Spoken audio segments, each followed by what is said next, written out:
মাধবদী পৌরসভার Katie textile ও আজগর আলী হাসপাতালের মধ্যবর্তী গুরুত্বপূর্ণ সড়কটি দীর্ঘদিন সংস্কার না হওয়ায় দুর্ভোগে পড়েছেন শিক্ষার্থী ও সাধারণ মানুষ। এই অবস্থার প্রতিবাদে 16 জুলাই দুপুর 12টার মানববন্ধন করেন মর্নিং সান স্কুল অ্যান্ড কলেজের শিক্ষার্থী সহ এলাকাবাসী। মানববন্ধনে প্রতিষ্ঠানের প্রতিষ্ঠাতা ইঞ্জিনিয়ার মফিজুল ইসলাম জানান, রাস্তাটি খানাখন্দে ভরা এবং সামান্য বৃষ্টিতেই পানি জমে চলাচলের অনুপযোগী হয়ে পড়ে। এতে শিক্ষার্থী, রোগীবাহী যান ও সাধারণ মানুষের যাতায়াত মারাত্মক সমস্যা তৈরি হচ্ছে।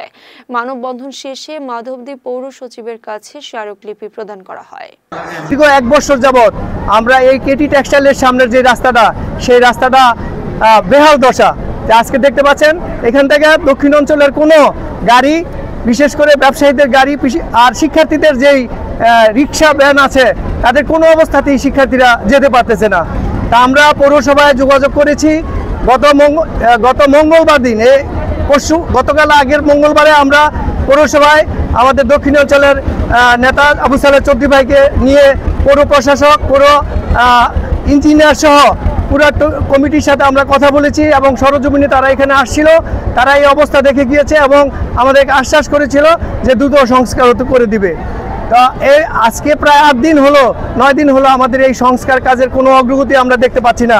যার জন্য বিশেষ করে morning sun school, Madhabdi girls school and college, Madhabdi Sati Prasanna institution সহ এই রাস্তা, সেটা মহামান্য হাইকোর্ট থেকে একটি রায় নিয়ে আসছে যে যার জন্য এই রাস্তা যে জায়গা, এই জায়গা ওনাকে বুঝিয়ে দেওয়ার জন্য, যার জন্য পৌর কর্তৃপক্ষ কোনো দ্রুত ব্যবস্থা নিতে পারছে না।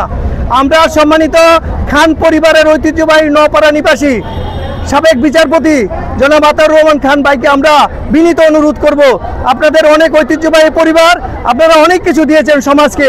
আমরা চাই এই এলাকাবাসীর কথা চিন্তা করে, শিক্ষার্থীদের কথা চিন্তা করে, রুগী অ্যাম্বুলেন্স যেতে পারে না, সবার কথা চিন্তা করে, যেহেতু দীর্ঘদিন যাবৎ যে রাস্তাটুকু আছে, সেই রাস্তাটুকু যেন আপনার সরজমিনে এসে আমাদের সবার উপস্থিতিতে আপনি সদকা জারিয়া হিসাবে আমাদের এই রাস্তাটাকে উপহার দেন।